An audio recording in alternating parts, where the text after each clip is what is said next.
And I told you before, Marcus, podcasting is dead. But is it though? Is podcasting really dead? That's a question I was asking myself recently. Is it still worth it in 2024 to start a new podcast? But before I can answer this, we have to find out, where did podcasting even start? And for that, we have to take a brief look into the history. No, not that far. Only to the year 2004. And for that, we have to look at the timeline and what events shaped the podcast development. It all started in the year 2001, when the RSS technology was launched. But it was not until the year 2004 when the term podcast was invented. It was invented by the journalist Ben Hammersley that combined the two words iPod and broadcast to the word podcast. Fun fact, in the same year, George W. Bush did a weekly podcast for the US elections that generated over 10 million downloads per episode. So that's not a surprise that in the year 2005, podcast was named the word of the year and generated over 100 million search queries on Google. Since then, podcasting has grown ever since, year over year, doubling their numbers. And fast forward to the year 2024, where there are around 5 million podcast channels on all podcast platforms. Okay, I get it. Enough history for now. And the question still remains. Is it still worth it in 2024 to launch a podcast? And before I can answer this question, we have to put the 5 million podcast channels into perspective. And into perspective of a different platform.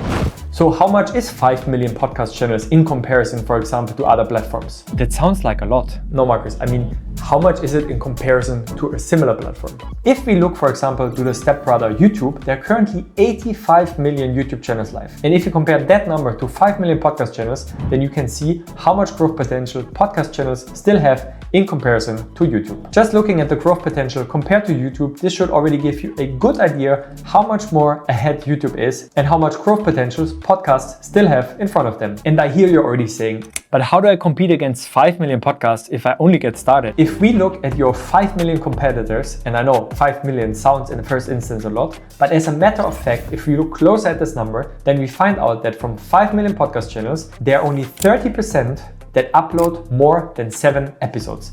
That means if you upload 8 episodes to your podcast channel, then you're already in the top 30% of all podcast channels, which means that your number of competitors gets reduced from 5 million to 1.5 million. And if we look a little bit further, then we find out that the remaining 30%, there's only 20% that upload more than 20 episodes, which means if you want to become the top 20 podcasts in the world, you have to upload 20 episodes and then you are already there. And that reduces your number to only about 300,000 podcasts that you are competing against. And still, if you're starting out, this number sounds still very big. But if you compare it to the amount of YouTube channels, if you compare it to the amount of podcast channels that are available, 300,000 podcasts worldwide is not such a big competition as you might have thought. And there's still one big topic I want to point out, and that really shows the positive trend that we have currently in podcasting. I'm not talking about the network that you I'm not talking about the unlimited amount of content that you can have. I'm not talking about the improvement in public speaking. I'm also not talking about sponsorship money. I'm not talking about the network. I'm not talking about being authentic. I'm also not talking about engaging with your audience more deeply than any other platform. I'm not talking about this. I'm talking about the simple fact. I'm really sorry. I really got ahead of myself there.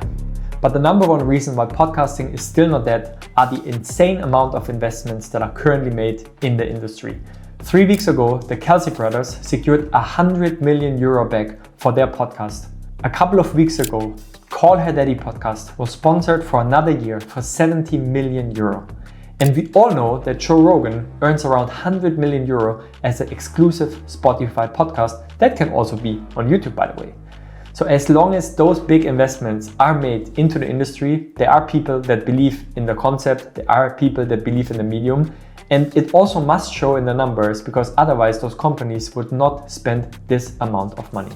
So if you're thinking about launching a podcast, there are so many positives, there are so many upsides why you should launch a podcast. And if you're interested in learning more about podcasting, you can watch my podcast beginner guide video. You can always reach out. You can always write me a comment, and I'm more than happy to help you with your journey, with your podcasting journey. And if you like this kind of videos, then don't forget to like and subscribe. And we are back with a new video next week.